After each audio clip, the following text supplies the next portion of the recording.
In the course of about an hour, the Phoenix Suns went from having 5-6 players to nearly an entire roster. On today's episode of Locked On Suns, we'll break down who they brought in, what it tells us about the team, and even predict the entire rotation. Let's go. You are Locked On Suns, your daily Phoenix Suns podcast. Part of the Locked On Podcast Network, your team every day.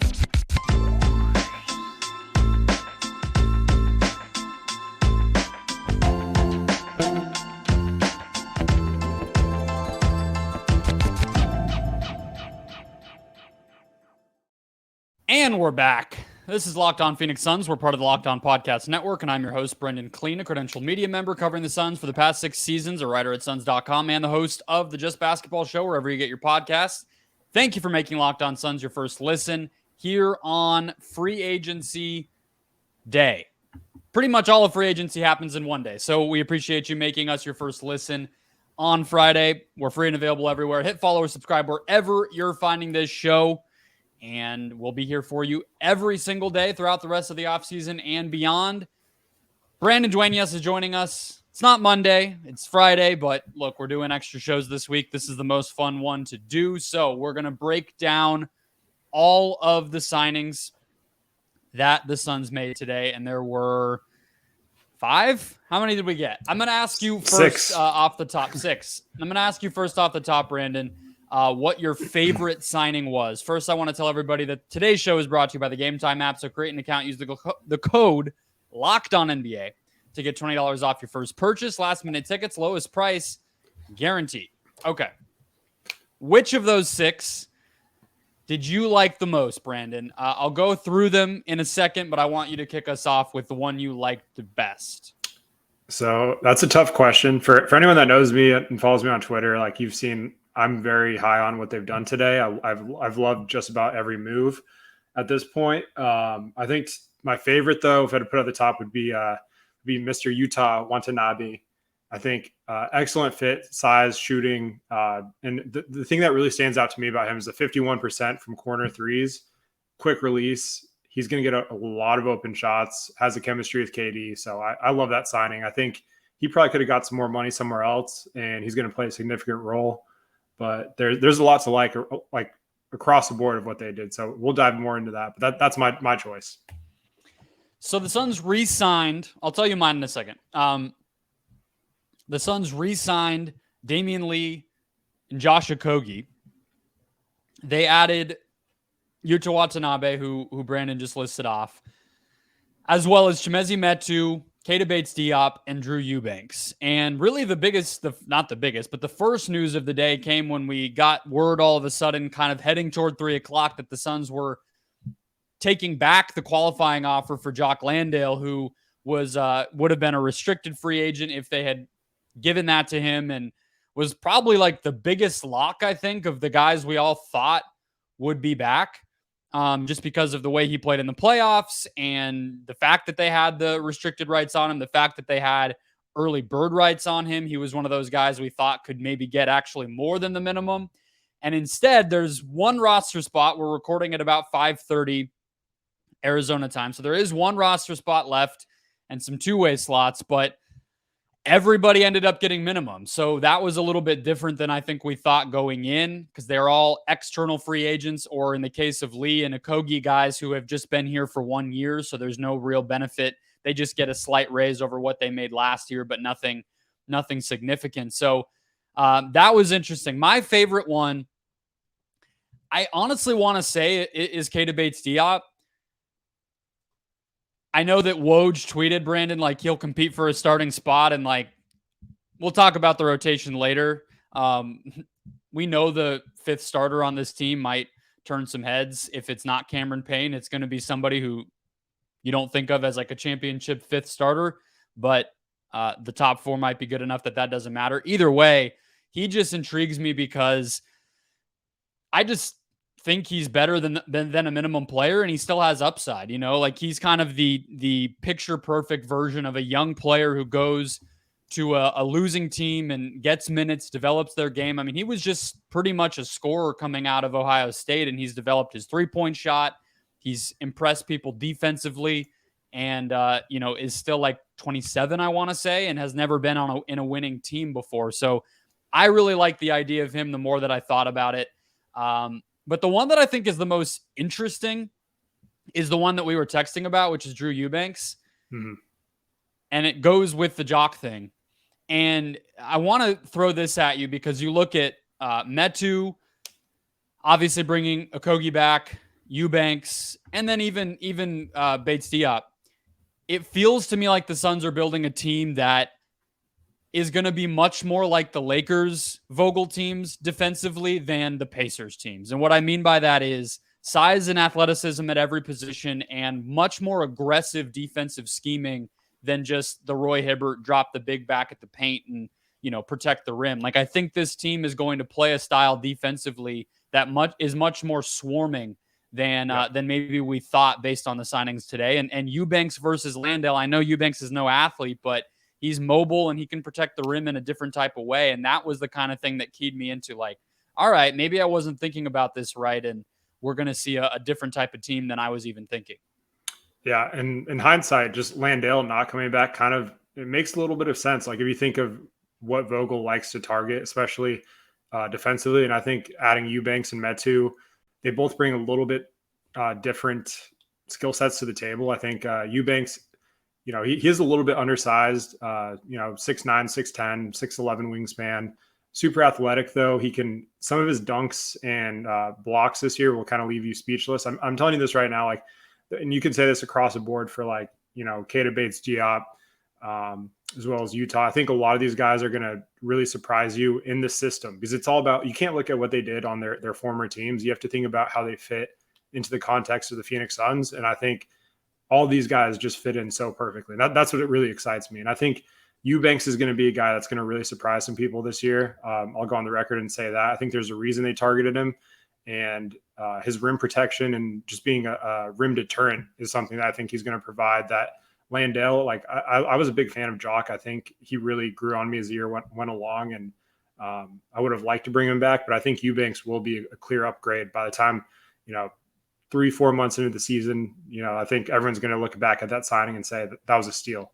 And that's what, having these championship contender does. It puts you in a position to grab players that maybe wouldn't have been available at this price in other scenarios. But I think a lot of these guys are going to get some minutes on one of the biggest stages in basketball next season. So I think I'm just super excited to see it all come together. I think they knocked it out of the park today. I'm usually try to err on the more pessimistic or like realist side for the most part. But I think today, given the position they're in, they absolutely killed it. Yeah, actually hold that thought because I want to go there in the next segment. The biggest winner to me, I think, of today, to put a bow on what I was saying about the defense, it might be DeAndre Ayton. Now, Ayton probably, if he's spoken with Vogel, which Vogel told Gerald Bourguet of PHNX that he's had at least a few conversations with Ayton already.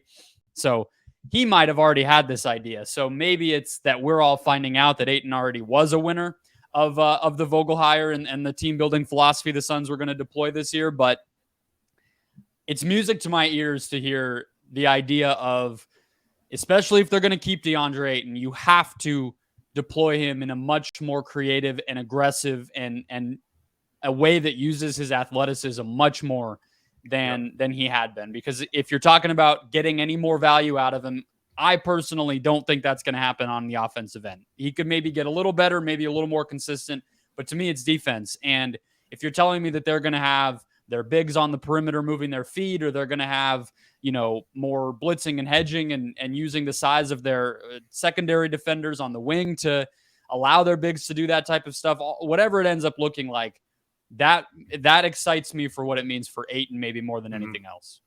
Yeah. And I think another thing I want to hit on is just the age of a lot of these guys that they targeted today. These are guys in their prime or just before their prime that have a lot left in the tank, that are trying to make a name for themselves, get a huge payday in their next free agency. So I think that's also key when building a great team. You don't find guys you don't look for the guys that are already established in terms of this guy's a great role player, like a Bruce Brown. You try to find that guy before he becomes that guy. And I think that's what they've done.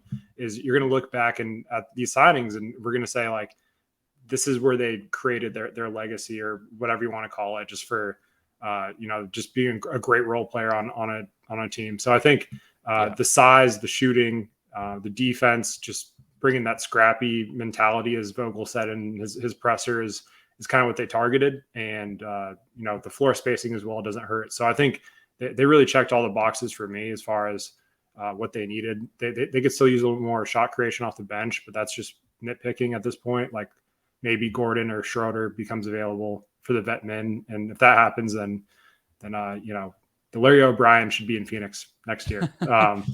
The minimums will do it. Yeah. No, let's talk about that, kind of where the Suns are situated in the market. And did it actually come true that this destination really got the job done for them, got them over the hump with some of these players?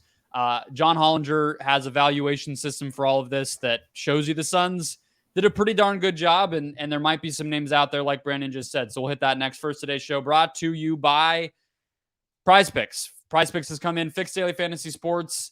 They made it fun. They made it easier. They made it enjoyable, which, in case you forgot, is all what that is supposed to be, not just a way to lose your money. Basically, Prize Picks took the competition against other people out of it, which, in my opinion, is much better. No pool, no league, no head-to-head, no anything. It is just you versus Prize Picks player projections. So whatever sport you love, you just say whether in any number of stats, the player you're putting in your lineup is going to go more or less than that projection. It's that simple. Basketball, pro basketball, college basketball, summer sports like tennis and golf, fall sports like football and college, all of it available to set your lineup.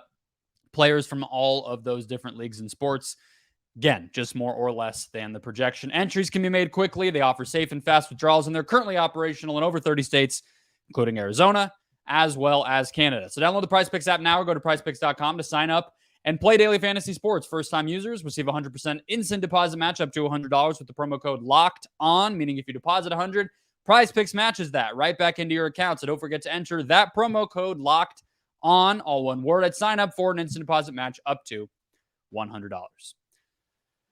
All right, Brandon. So let's start with actually the guy that we didn't hit on much in that last segment, which is Yuta Watanabe. Mm-hmm. He's probably my second favorite of the signings. And maybe I'm just overlooking him or not as like hyped because we kind of expected this one. He has been linked to the Suns by Hollinger, who I referenced, reporter types. He was one of the guys that the Nets were able to get for cheap when Durant was there that Durant just really took to. And obviously a superstar appreciates that he can kick out to a player and that player is going to hit shots. Like that's understandable. And he is now a Phoenix Sun, fits that mold that you were talking about where he's 28 going on 29. So kind of in the prime of his career, kind of the last gasp opportunity to make some money and catch on in the league and everything else, but just a knockdown shooter. And when you put him up at Hollinger had him as his number 20 wing, ahead of Torrey Craig, ahead of, Terrence Ross, Justin Holiday, all these different guys. And then honestly, the bigs are the one that caught my attention. And I'm not trying to say that I know how all these calculations work, but as a reference point, I do think it's interesting. He had Eubanks number 9 and Metu number 10 in his big man rankings. And both guys he had pegged as worth $5 million in the league next year based on what they just did this past season. So when you talk about value and the Suns being able to get players either because of the market, because of the winning opportunity, or just because they scouted and communicated with these players better than other teams, that's at least 3 guys that you look at and think they're a good bet to overdo what they're making in terms of production. Absolutely. And when you can offer minutes and exposure along with a chance to win a ring and increase your future value, it's really a no-brainer for a lot of these guys. And I think Utah's going to be an awesome fit here for several reasons, which you just kind of got into a little bit. But I think the corner threes is the main thing that really stands out to me, because we saw last year is like anyone that could just shoot that at above league average, you're going to get minutes. Mm-hmm. And just looking at this year's squad, they have multiple guys that can do that now already. Like this team offensively is already so far ahead of where they were in that Denver series. To me, there's still some like identity stuff they're going to have to figure out and rotations and all that, which we'll get into a little bit. But I love that signing. I think he's not like a creator offensively or anything by any means, but he can attack closeouts. Like he can put the ball on the floor if he needs to and get to the rim. And that's for 3-point shooters. That's also essential to have that counter in your bag. So I think he's going to fit seamlessly in this offense. He's an underrated passer as well. And just looking at some highlights just quickly before we even got on this, just him and Durant had some really good chemistry in Brooklyn. So I think, going to dive deeper into it, but someone from afar, I've always, not always, but last season kind of jumped on my radar, and I've really thought he'd be a great fit in what the Suns like to do. And so when his name first popped up, I was like, sign me up. Yeah. He, it's not a perfect comp, but he reminds me a little bit of like a Pat Connaughton. Connaughton also obviously has the reputation for being like a surprisingly good athlete, not just because he's a white dude, but like a legit, like record-breaking athlete and everything. Yeah. Feels like that's kind of always how I've thought of like what Yuta could potentially be. We'll see what his role ends up being, as we're going to talk about in the next segment. But in terms of the marketplace and kind of where the Suns ended up and everything else, right before we hit record, Josh Richardson signed a deal with Miami, and he was one that I wasn't even sure would actually end up being a minimum player, but it looks like because the Heat are up against it, he's going to go there on the minimum. That's obviously the place where he had his best years, and they drafted him from the second round, and he was one of the success stories of kind of like that post-LeBron era there, and I get why he would pick Miami. I don't even think it's so much about that, but when I think about the next roster spot that the final roster spot that the Suns might have, is there a name that comes to mind? And maybe, is it one because it's the last one? I have in the back of my mind just this wonder of like, is it somebody that they maybe are competing with other teams for in a way that maybe some of these younger guys they weren't? Is there anyone who's still out there who you feel like could be that final piece, or something else they might do with that roster spot? What do you think? Yeah, I think you nailed it. Just leading that question, that they are definitely going to be patient. They should be patient with this last roster spot, because there's going to be, like I said last episode, there's always going to be that one free agent that doesn't get the contract they thought they're going to get, and we don't know who that is yet. So it could be someone that is unexpected. It could be they're waiting for Eric Gordon.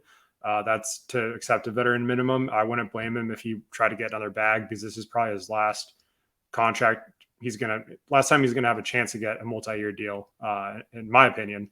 He could prove me wrong, but I think Gordon to me seems like the guy that he's probably choosing between a few suitors, and it kind of just depends on what he's envisioning his role to look like and all that. But Dennis Schroeder kind of falls in that same category. He can probably go to a bad team and get more money and more playing time, but him and Vogel have that connection. So those are the two guys that come to the top of my mind as far as if you're going to wait for someone. Those are probably the two I'd wait for.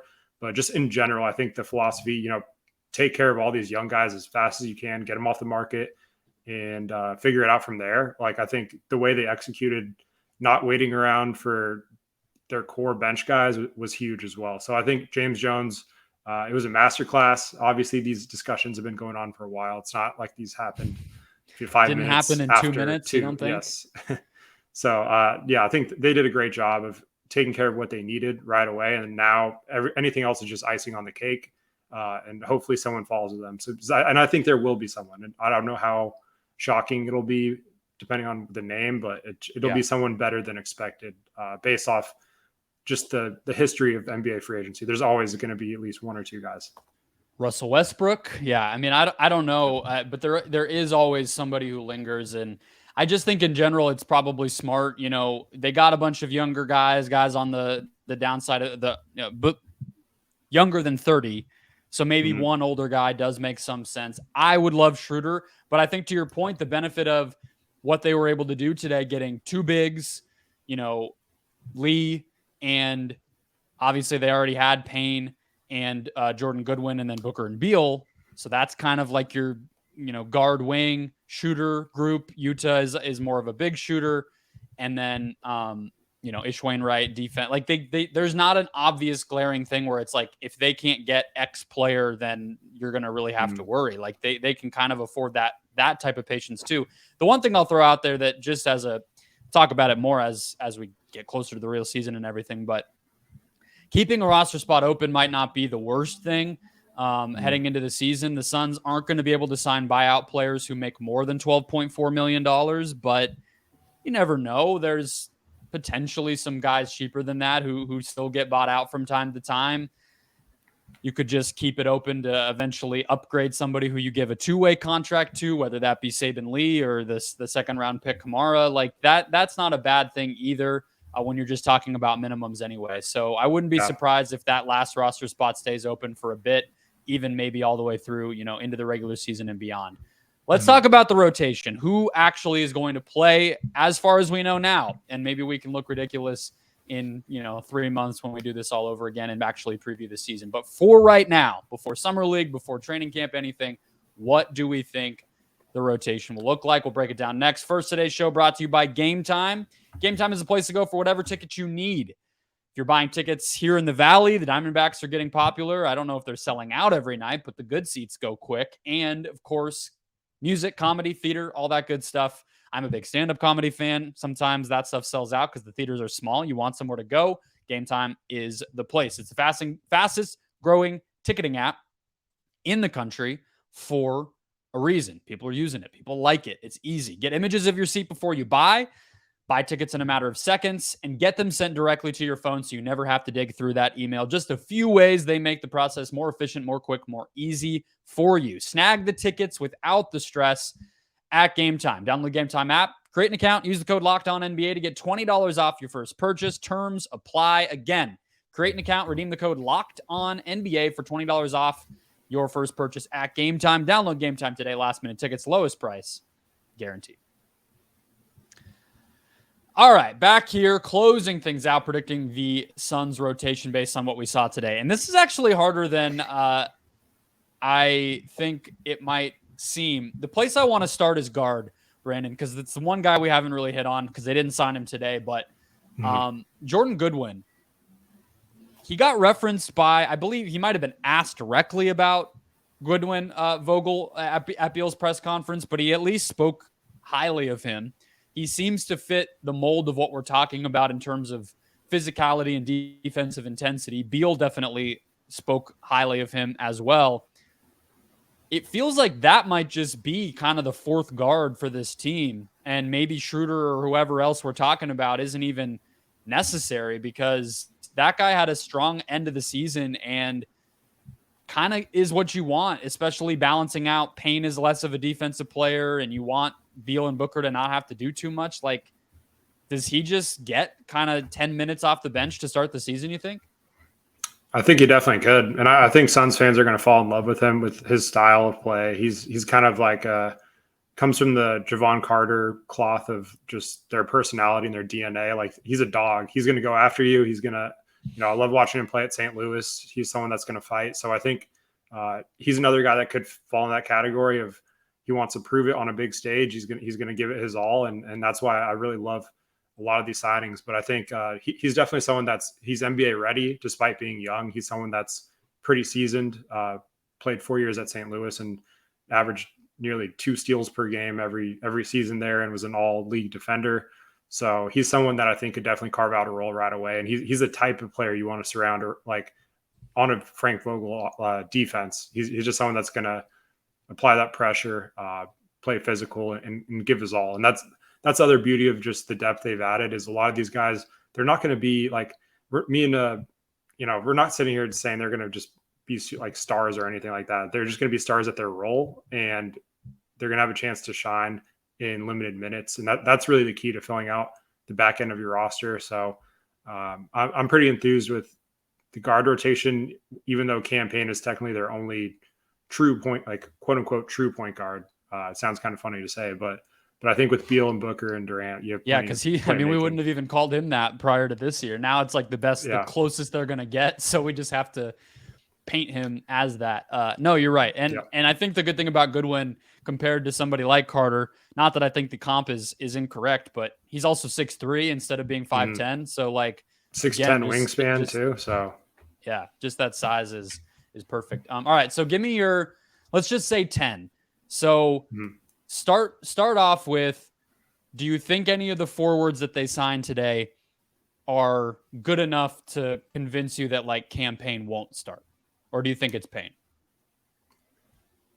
It's a tough question. I think it really depends on their next signing. Honestly, that's kind of a domino effect. But I think Payne off the bench makes the most sense at the moment. Like I really do think that a Beal Booker backcourt, depending on what else they do, is solid enough to start. And I think it really just comes down to who earns the spot. And it could be Utah, it could be Bates-Diop, it could be Okogie again. Like there's so many options they have.